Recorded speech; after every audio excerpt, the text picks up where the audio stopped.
So we're so privileged to have you here. My pleasure. I think this is one of the few BMW Club UAE events where we get to meet people behind the brand, behind the product, and specifically design, which moves all of us. So we're very happy to have you here today.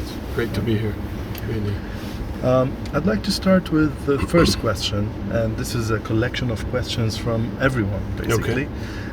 So we'll try to keep it short, straight to the point, but I'm sure you'll find it not that easy to answer. Oh, really? To start with, we'll start with the simple questions, but a very important question. So I understand that Chris Bangle was your mentor. How does it feel working with him, for him, and the team back then? Well, Chris, yeah, I mean, I don't know. Yeah, I mean, Chris hired me out of school 17 years ago, and I know that when I was in studying design at Art Center in California, I met him because he gave the commencement speech when I graduated. And I had the chance before to work with a few different teachers who were BMW employees. So I got the chance to show him my work, and then he told me, well, come over to Germany and show us your work over there. And I did, and that's how I got basically the job I always dreamt of, you know. So it's been great. I learned a lot. Chris was a very, very good boss. Always protected us, stood behind us, and gave us the possibility to be as creative as we wanted to be. Excellent. We read various references about millimeters difference and the typography of speed. Okay. Tell us a little bit more about it. Well, I think in what I was referring to, if we're talking about the same thing, was that I think car design is something where proportions are super important, and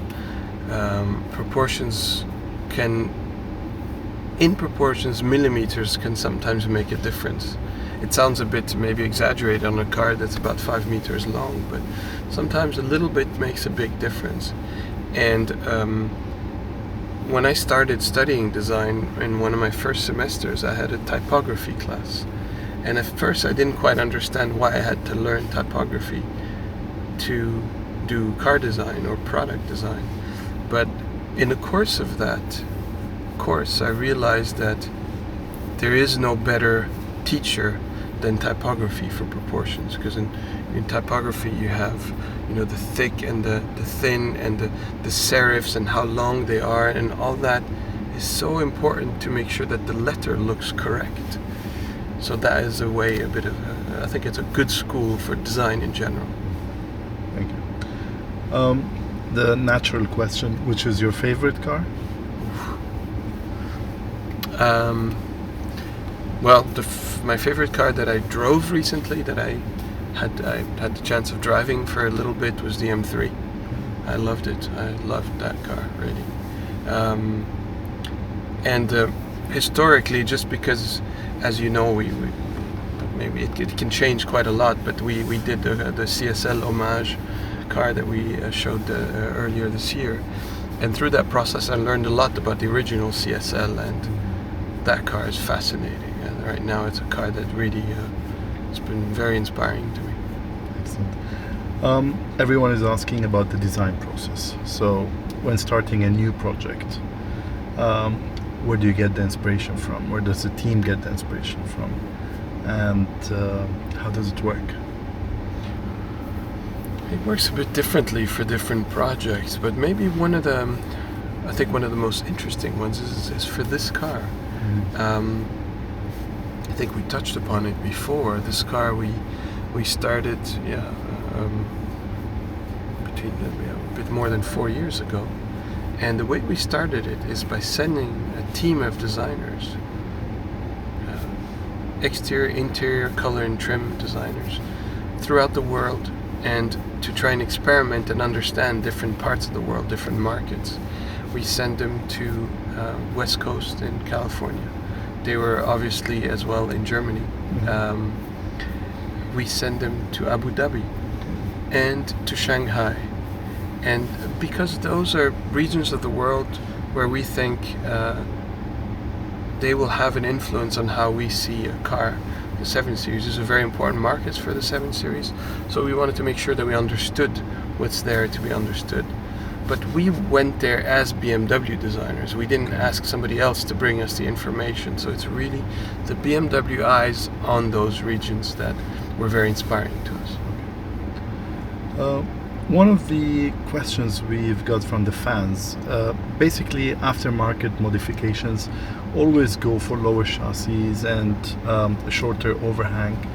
The question is, why don't designers plan this right from the start? Well, I mean, as you know, we have with M Sports Pack, you can have the M suspension, the lowered suspension. You have the bigger rims that are also available, and of course, when we do offer M, you have that all from the start. And it's because some of our customers want more comfort, and some want more sportiness, and so we try to offer bandwidth. So okay, all right. This question is more about the coupe values. Basically, fans are asking that this segment is becoming more like a commodity. All the manufacturers basically do the same thing. How can this segment be differentiated in the future, as currently looks like everyone's doing the same thing? Well, that's interesting. I don't know. I mean, I think for us it's important that even compared to other manufacturers, that in every segment that we are the BMW. That means for us the sportiest, most dynamic, most elegant car in the segment. And for our coupes, that's what we want to do. If you take, for example of the 4 Series, which was a 3 Series coupe before. Yes. In the E92, and before that, as an E46, it was basically the same design as the limousine. The E92, we differentiated it a bit more, and now with the F32, it's very different in proportion and size to the F30, and that's why it's called the 4 Series. And we want to keep doing that, making sure that the coupe really has its own very strong character and identity. Okay, all right. Is the M3 E30 the best BMW design, or is it just an overhyped design? M3 E30? Yeah.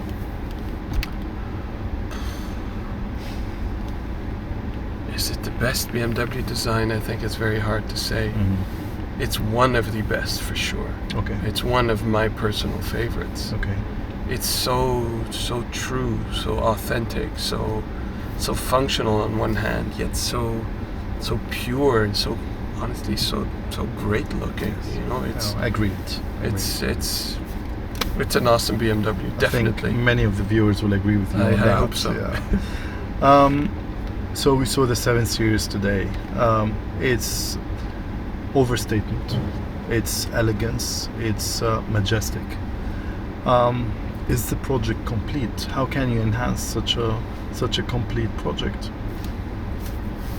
Well, oddly enough, you can always do more. And yeah, we're really happy with the way it turned out. We reached levels of quality, of refinement, of luxury that we've never reached before, especially in the interior where we're sitting now. And I think in the exterior, if you see with the M Sport Pack, it's the first time we do the M Sport Pack to start of production with the 7 Series, and I love the way it looks with the M Sport Pack. It's got that extra strength to it that looks a little bit more compact, just a bit stronger, and Yeah, so far it's really good, but you know that somehow human ingenuity always finds its way, and yeah, we can hopefully keep going. We count on you. Yes. So what is your vision in terms of the evolution of the future of design at BMW? Where are we heading? Well, we're heading in a time where a lot of things are changing, obviously. For example, connectivity in the interiors, user interface, the amount of displays and information you have, that is going to change the way interiors look. We're heading into a world where